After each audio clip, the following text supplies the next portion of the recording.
In case you guys don't remember, Sharptooth was the band that dropped Clever Girl back in 2017, and to say I was pretty harsh towards it is definitely an understatement.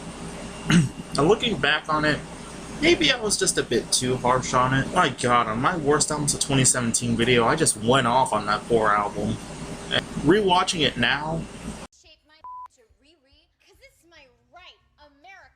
Ow. Outright using words like mansplain, this album is nothing more than a Wikipedia entry on feminism that'll leave you make Rosie the Riveter shove her into disgust. Ow, really past me? But the real cherry on top here is the vomit-inducing BuzzFeed levels of stupid lyrics. Okay, that was mean. How in the fuck did this video even manage to get 2 upvotes for real? If I had the chance to take back what I said on that video, I definitely would. Look, it may have had its problems, but I didn't need to be that much of a big fat meanie, you know?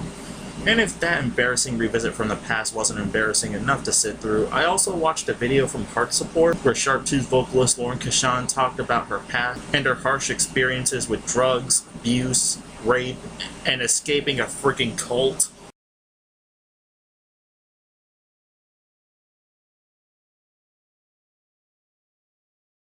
And as soon as I saw that, I immediately thought to myself, I'm a dick. So with all that in mind, I was desperate to give this band a second chance. Hopefully this new album can slay and show up my dumb mansplaining ass. So, did it? Well, to quote M. Bison, yes! Yes! Now this is gonna sound really weird coming from me, especially regarding what I've said about them years ago. But goddamn, this album is fucking killer.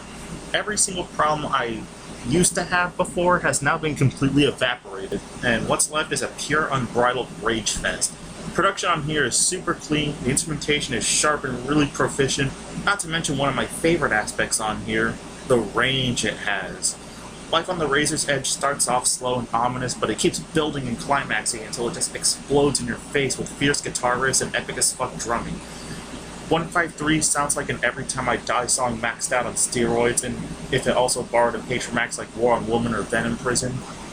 Evolution and Nevertheless She Persisted sound like full-on punk songs with tinges of heavy metal, and hey, while we're on the topic of improvements, Lauren's vocals have massively improved big time. Back in the old days, she was a bit too shrill, and her voice broke a lot, and it was kind of a difficult hurdle to get past. But on here, her voice is much more robust, and she can pull off the more guttural screams and intense shrieks with much more gusto. But you wanna know what my favorite part about this record is? The lyrics. No, I'm not kidding. These lyrics are just anger personified. They're unhinged, unapologetic, and absolutely savage.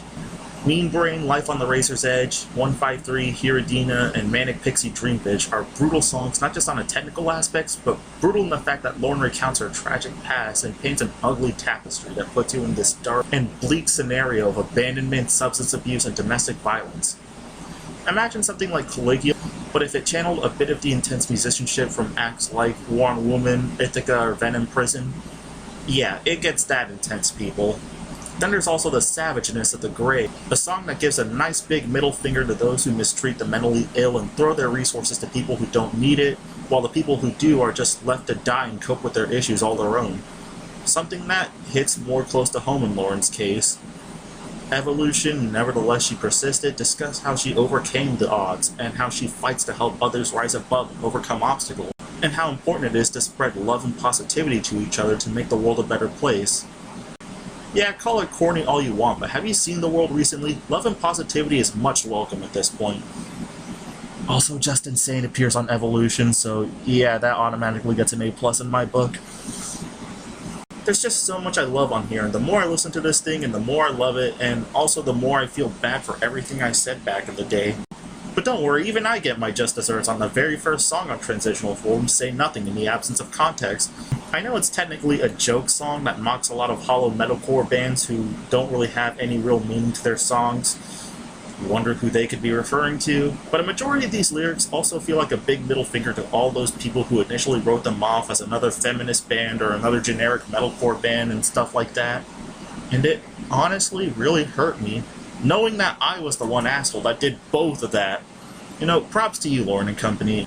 Y'all guys did a fantastic job at shutting my ass up. Sorry if it seems like I'm being way too ass-kissy in this review, but damn, I came into this album hoping it would be good and make me regret everything I said about this band in the past, and what I got was not something that went above that preconceived expectation. This thing was just a phenomenal treat in so many unique and introspective ways, and I'm more than positive that this will have a cozy little spot somewhere on my album of the year list. Hell, there's a good chance that it might even make it somewhere in the top 10 spot, and no, I'm not even slightly joking. Sharptooth, okay, I doubt you guys are watching, but just in case you are, I mean this from the very bottom of my heart. I'm genuinely sorry for everything I said about you guys on my Worst Albums of 2017 video. It was rude, idiotic, not funny, and just absolutely 100% in poor taste. Had I given Clever Girl a few more spins before judging it so soon, and had I known more about Lauren's past before that as well, I would have never allowed myself to put it on that list at all.